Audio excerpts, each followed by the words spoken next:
Assalamualaikum warahmatullahi wabarakatuh. Selamat pagi teman-teman. Perkenalkan, kami dari kelompok 3 akan mempresentasikan hasil diskusi dari kelompok kami yang bertemakan positioning pasar atau posisi pasar. Baiklah, izinkan saya untuk memperkenalkan anggota dari kelompok kami. Yang pertama ada saya sendiri, Anissa Rahmawati. Yang kedua ada Wahyu Indra Kurniawan. Yang ketiga ada Wirda Aini. Yang terakhir ada Frans Surya Saputra. Baik, langsung saja menuju kepada topik pembahasan kita hari ini mengenai pengertian positioning. Positioning atau penempatan produk merupakan suatu strategi untuk menempatkan atau memposisikan produk dalam benak konsumen. Tujuan dari positioning ini adalah agar produk tersebut dapat meraih posisi yang diinginkan pasar. Positioning didefinisikan sebagai tindakan mendesain produk atau marketing mix untuk mencapai tempat tertentu dalam pemikiran konsumen. Kemudian ada 8 tahapan untuk melakukan positioning. Yang pertama ada mengidentifikasi hal-hal yang berhubungan dengan produk-produk yang bersaing. Yang kedua ada mengidentifikasi atribut tertentu. Yang ketiga ada menentukan persepsi konsumen. Yang keempat ada menganalisis intensitas posisi untuk produk sekarang. Yang kelima ada menentukan posisi produk sekarang. Yang keenam ada menentukan kombinasi atribut yang paling disukai pelanggan. Yang ketujuh ada mengidentifikasikan penentuan posisi pasar dan segmentasi pasar.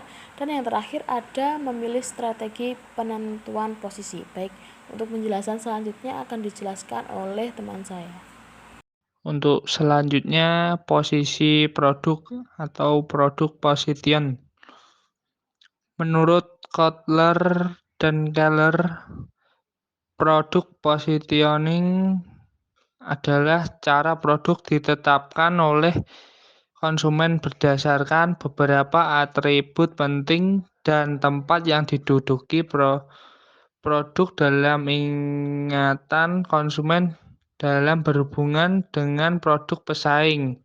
Posisi suatu produk adalah perangkat kompleks yang dari persepsi, kesan, dan perasaan yang diingat konsumen untuk suatu produk dibandingkan dengan produk pesaing, dan pemasar harus dapat merencanakan posisi produk agar memberikan manfaat besar bagi produknya.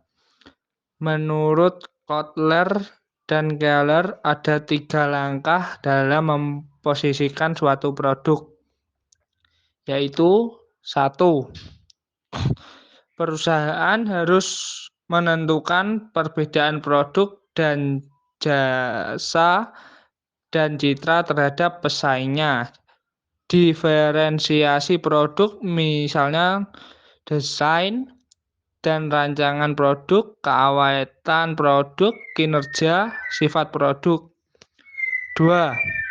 Memilih keunggulan bersaing yang tepat, di mana untuk itu perlu mengetahui beberapa banyak perbedaan yang akan dipromosikan dan perbedaan mana yang akan dipromosikan, di mana suatu perbedaan dikatakan bernilai bila memenuhi kriteria seperti berikut.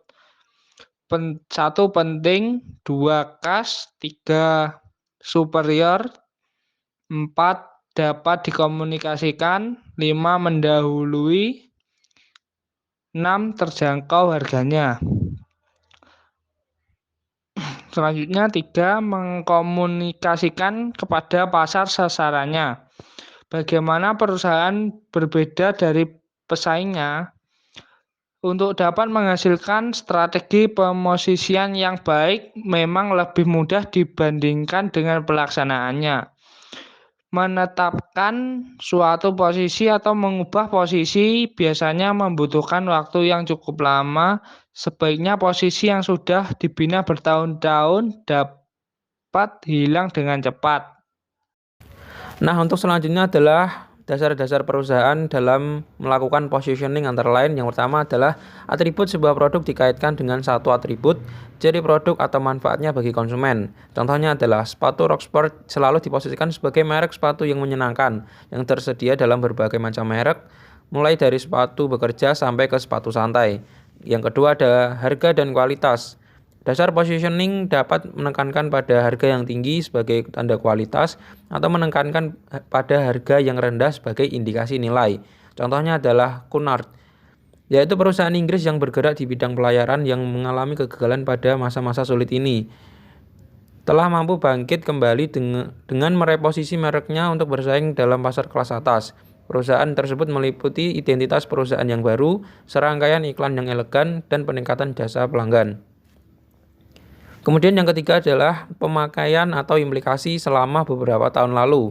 Contohnya adalah perusahaan jasa telepon AT&T dalam iklannya menekankan pada komunikasi dengan orang yang dikasihi dengan kata-kata menjangkau dan menyentuh seseorang. Penekanan pada pemakaian atau implikasi dapat efektif dalam mempromosikan produk tersebut pada pembeli.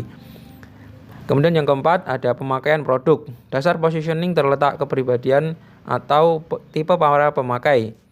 Contohnya adalah Zale Corporation memiliki beberapa konsep toko perhiasannya, masing-masing diposisikan untuk pemakai yang berbeda-beda.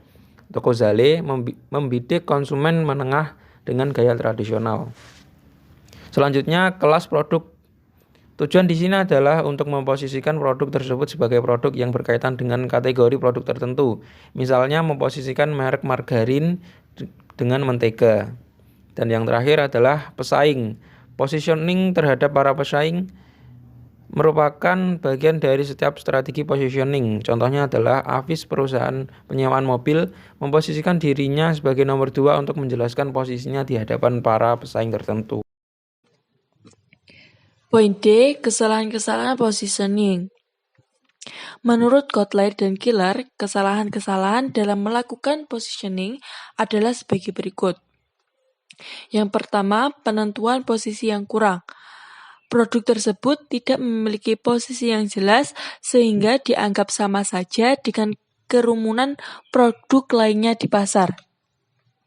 Masalahnya, konsumen tidak bisa membedakan dengan merek lainnya. Yang kedua, penentuan posisi yang berlebihan. Pemasaran terlalu sempit, memosisikan produknya sehingga mengurangi minat konsumen yang masuk dalam segmen pasarnya. Yang ketiga, penentuan posisi yang membingungkan. Pemasaran terlalu banyak menentukan atribut yang terlalu banyak pada produknya sehingga konsumen mengalami keraguan. Dan yang keempat, penentuan posisi yang meragukan. Positioning diragukan kebenarannya karena tidak didukung bukti yang memadai. Konsumen tidak percaya karena selain tidak didukung bukti yang kuat atau marketing mix yang ditetapkan tidak konsisten dengan keberadaan produk. Poin terakhir yaitu positioning dan jasa. Positioning menawarkan peluang untuk mendiferensiasikan jasa apapun. Masing-masing perusahaan, jasa, dan barang memiliki posisi atau citra dalam benak pelanggan dan ini mempengaruhi keputusan pembelian. Posisi bisa implisit, tidak terencana, dan berkembang lewat suatu periode waktu atau dapat direncanakan sebagai bahan dari strategi pemasaran dan kemudian dikomunikasikan ke pasar tujuan. Tujuan positioning terencana adalah untuk menciptakan sebuah diferensiasi dalam benak pelanggan yang membedakan layanan-layanan perusahaan dari layanan pesaing. Tidak semua perbedaan citra cukup bernilai dan dapat menjadi pembeda yang baik. Setiap perbedaan mempunyai potensi untuk menimbulkan biaya bagi perusahaan dan manfaat bagi pelanggan. Selanjutnya kesimpulan. Positioning adalah suatu strategi untuk memasuki jendela di otak konsumen. Positioning biasanya tidak menjadi masalah dan dianggap penting selama barang-barang yang tersedia dalam suatu masyarakat tidak begitu banyak. Dan persaingan belum menjadi sesuatu yang penting. Positioning baru akan menjadi penting bila mana persaingan sudah sangat sengit. Positioning atau penempatan produk merupakan suatu strategi untuk menempatkan produk dalam benak konsumen. Tujuan dari positioning adalah agar produk tersebut dapat meraih posisi yang diinginkan pasar. Positioning didefinisikan sebagai tindakan mendesain produk atau marketing mix untuk mencapai tempat tertentu dalam pemikiran konsumen.